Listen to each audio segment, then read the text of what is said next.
السلام علیکم۔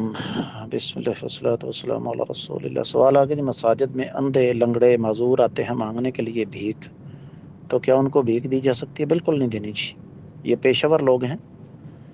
اور آپ جو میں ایک تجزیہ آپ کے سامنے رکھنے لگا ہوں وہ آپ کو ہلا کر رکھ دے گا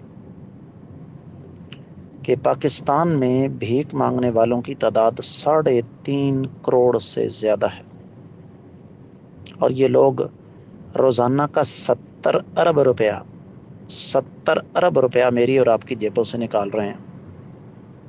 آپ صرف ایک چھوٹا سا کام کیجئے، کسی ایک بھیک مانگنے والے کا تعاقب کیجئے گا، یا کسی آدمی کو پیسے دے کر کہیں کہ آپ کا صرف ایک کام ہے کہ آپ نے اس بھیک مانگنے والے کی نگرانی کرنی ہے۔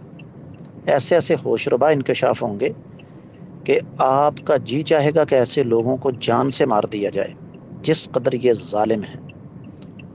رہا یہ مسئلہ جی، وہ تو معذور ہوتے ہیں، وہ معذور ہوتے نہیں، ان کو معذور کیا جاتا ہے، اور باقاعدہ ان کے گینگ ہوتے ہیں، ٹھیکیداری سسٹم ہے، ان کا ایک نگران ہوتا ہے جو کہ مکمل طور پر ان کا تحفظ کرتا ہے۔ یہ میں نے بڑا مختصر آپ کو بتایا، ورنہ اس موضوع پر ہمارے 3 جمعے ہمارے چینل پر موجود ہیں، تلاش کیجئے گا، بڑی آسانی سے مل جائیں گے آپ کو۔